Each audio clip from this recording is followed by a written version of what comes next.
It's time for another blistering report from the front lines of the cultural war for a constitutional America. And now, here's your host, Charles Benninghoff. The Air Force has a serious problem on its hands. It can't keep enough pilots in the service to maintain military readiness for the 21st century, including threats such as bombing ISIS or deterring North Korea. This could be a major disaster for all of America. But the reasons behind the problem is one you'll never hear about, at least not in the mainstream media. The patriots and warriors who sign up to serve America are being forced to work as taxi drivers for some of the worst people on the earth, deep state federal Fatcat bureaucrats.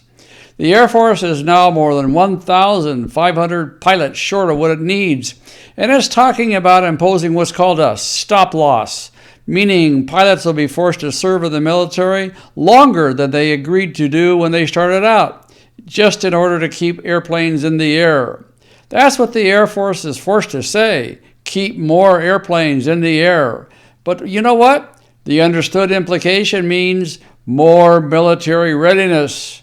Or does it? The truth here is so far away and replaced by an incredible, undeniable, unbelievable fiction that only a dot doctor like me can come up with a solution so bold and so revolutionary. And when you see the dots that I put together to come up with this situation, you'll realize it takes some kind of a brain to do that. I'm not bragging. I was just burdened with this since I've been a kid. You know, these dots, when they start getting connected, they tell a very, very sad story for America. The ever-growing, I prefer actually to call it ever-creeping, federal fat cat mentality and bureaucracy is like a caterpillar in Alice in Wonderland, just smoking its dope, getting fatter and more delusionary in estimating its significance. Imagine signing up to a multi-year obligation to serve America by flying highly dangerous airplanes prone to crash, or even, God forbid, being shot at by bullets, ground missiles, and air-to-air missiles. And then surviving flight training school, where you literally put your life on the line every time you go up to train. All for the purpose of fighting for your faith, your family, your community, and your country. But instead, you're cuckolded into taxiing Fatcat federal bureaucrats and their wives to Ireland so they can go out to dinner, play golf, fool around. Does that sound far-fetched? Well, keep watching this video because I'm going to prove to you that's exactly what's happening, and this is decimating our readiness forces. Your tax dollars pay for a bottomless account at the Treasury Department that pays for overseas junkets, not just for members of Congress, but also for cabinet members and other so-called VIPs who are addicted to free overseas travel, all of whom are nothing but beltway fat cats who are no better than you and I, and all of whom should be riding commercial jets just like we do. And today, I'll tell you how you can fight back against this travesty. But first, why do we speak out to Congress? Because it makes a difference. House Speaker Paul Ryan's recent Obamacare bailout bill, known as RyanCare, was defeated because American patriots just like you spoke out 50-1 against that bill. Trump was for it. Indeed, don't you remember Trump's executioner Bannon, who called on GOP leadership to write up a hit list of all Republicans who voted against RyanCare so they could be swiftly dispatched? That was the truth. Even GOP moderates were afraid to vote for that bill because they knew it would spell their political doom in 2 years. But because of the pressure, they were going to do that. However, because of patriots like you speaking up to Congress, Congress has to go back to the drawing boards and write a real Obamacare repeal bill. Remember, Americans just like you exercised their First Amendment right to speak out, and it was they who defeated RyanCare. No one in Congress did that by themselves. And if being part of this network of patriot activists speaks to your heart and to your mind, then please subscribe to this YouTube channel and sign up for my newsletters. Roll Call magazine reports that the Department of Defense will have to impose a stop loss to force Air Force pilots from leaving the service early if this fat cat imposed war against patriotism continues. The active duty Air Force, the Air National Guard, and the Air Force Reserves are now 1,550 pilots short of what they need to have in order to maintain readiness for every contingency. 600 of those pilots are not even classified as fighter pilots. What are they? Well, I call them VIP pilots, very important person pilots. Now, how would you like to become a member of the Air Force, put yourself in a flight training school, and come out as a VIP pilot? You know what? I don't think that that's a good idea, and I think that's why these guys are leaving, and I'll prove that to you. Those VIP pilots are pilots who serve as taxi drivers, and they are taxi drivers for some of the most quote-unquote important people in the federal bureaucracy.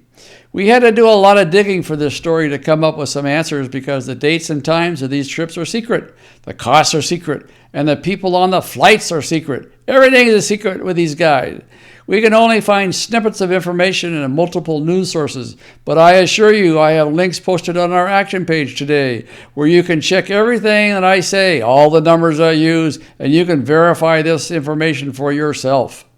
The Air Force maintains a fleet of VIP jets that are exclusively used to ferry around federal bureaucrats and members of Congress. According to Time magazine, the C-32 VIP planes in the Air Force, which are used to taxi around cabinet officials, the vice president, members of Congress, and their staff members, cost $43,000 per hour to keep in the air. So you're looking at $150,000 to get back and forth to Chicago. How often are these flights being used? Well, according to a 2011 article in the Washington Times, former CIA Director Leon Panetta was flying home from Washington, D.C. to California 14 times per week, twice a day. Twice a day. 14 times in a week. That's like a 6-hour flight. 6 times 5 times 43,000 million. 1 million a week to fly this bozo back and forth. Put yourself in the shoes of an Air Force pilot who signed up to serve his country, and instead he's flying back and forth across the country twice a day. Why? Because a CIA director or some other Fatcat needs to move his lawn sprinklers in California. No wonder the Air Force is bleeding pilots. Here's a look at some of the aircraft used for VIP trips to shuttle around federal bureaucrats, deep state spies, members of Congress, cabinet members, and probably their pets such as service dogs. Well, there's a C-20B. These are the VIP planes for senior Pentagon officials, and they only cost $32,000 an hour to fly. Only $32,000. Then there's a C-32A. These are reserved for the vice president, cabinet members, representatives, and senators, and their staff members. These babies cost $43,000 an hour to keep in the air. Members of Congress are another sore spot for the Air Force pilots. You probably remember a story from a few years ago when Nancy Pelosi was a Speaker of the House. Pelosi was racking up more than $1 million per year in VIP flights back and forth to San Francisco, including more than $50,000 per year in in-flight expenses like food and champagne. Yeah, champagne, caviar, crumpets. Nothing's too good for these fat cats. That prompted subsequent House Speakers John Boehner and Paul Ryan to forego flying on Air Force VIP flights entirely, but that's coming back. It hasn't stopped the rest of the Congress, however, from taking advantage of this perk at taxpayer expense. However, we can't tell you how many flights the representatives and senators take or what it costs because it's a secret. All records of transportation costs on Air Force VIP flights for Congress are kept secret, as well as the passenger manifests and weekly travel reports. These are known as CODEL, C-O-D-E-L, CODEL flights, which is short for Congressional Delegation Flights. Members of Congress, their spouses, their staff, their family, their dogs, they all get to travel free on Air Force VIP planes to destinations around the world, and the cost of those flights is kept totally secret, according to USA Today. Another thing many people don't realize is that members of the press often get to fly along on these flights under the guise of providing news coverage, and they fly at no cost. No cost to the networks they work for, only for the taxpayers. So you're picking up the tab for guys like Anderson Cooper from CNN to fly off to Europe on the junket for the congressman, just right along with that congressman's dog. There's no good reason for taxpayers to be paying for these flights for the media to run around on Air Force One or any other flight.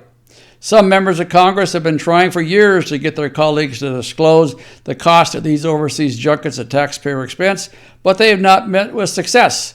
Congressman Waller Jones is one of those guys. Here he's talking about Codell flights on C-SPAN back in 2013. Take a look. Listen up. I've been on the Armed Services Committee for 20 years, and I've developed relationships with the colonels and the majors in the liaison's office. And a few years ago, I had a colonel to tell me, he said, you know what really upsets us, and this is before the crises in our budget. He said of these overseas trips that are going to take members of Congress and sometimes their wives to these foreign countries for meetings, and we're spending money out of the DOD budget, Department of Defense budget, and it just seemed like to me that if they're going to take these trips paid for by the military, it ought to be disclosed so the American people can know what members are spending to go overseas and the money coming from the Department of Defense. Now, members of Congress would never abuse a perk like that, would they? Surely, they're not only taking their wives overseas on trips that are vitally important to their constituents, isn't that right? That's the only thing they do is vitally important trips. Well, maybe not.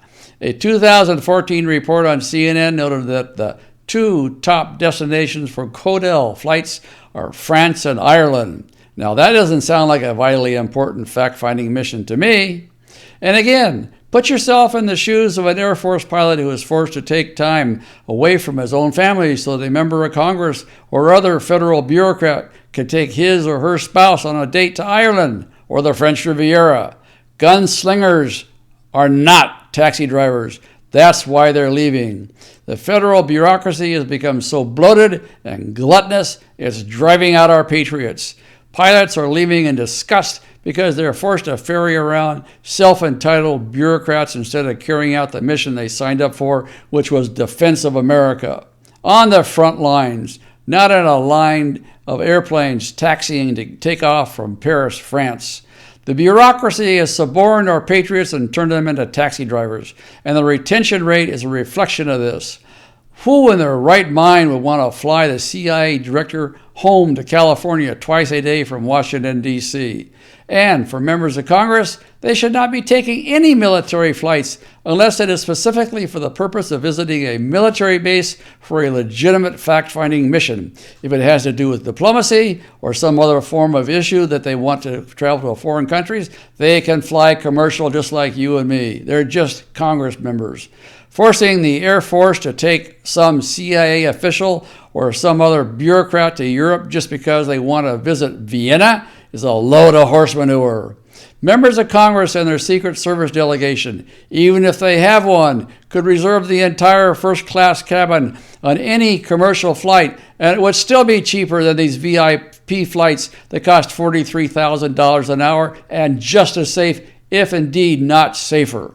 This is a national security issue because if the Air Force can't keep enough pilots in the service to keep our planes in the air and combat ready, it puts our entire nation in danger. Not to mention the fact that this is a national embarrassment. No wonder our Air Force pilots are quitting early so that they can go to private sector. InfoWars reports that anti-submarine planes are patrolling the same area off the California coast every day right now. There's fueling speculation that a North Korean sub could be sneaking around off the coast right now, as the insane ruler of that nation is threatening to nuke the United States. If we don't have enough Air Force pilots and Navy pilots to patrol the skies and defend America, such as off the coast of California, this literally places all of our lives in danger, especially if North Korea decides to make good on those threats it's made continuously for years and years by that crazy fat boy despot. I hope you'll speak out on this issue today. Here's how you can help. Go to our action page today where you can use our patent-pending GEMS technology to send personal letters directly to the House Armed Forces Committee. Tell them to eliminate Air Force VIP flights for federal bureaucrats. Plus, demand that Air Force flights from members of Congress only be reserved for military purposes. No more trips to France on a senator's wedding anniversary. Cabinet members and other officials should be flying commercial whenever is possible. Why? Because our patriots and warriors in the Air Force are quitting in disgust over being forced to serve as taxi drivers for people who have never worn a uniform. We need to raise a stink about this issue because if the Department of Defense imposes a stop loss on pilots, it will only make the problem worse. Why?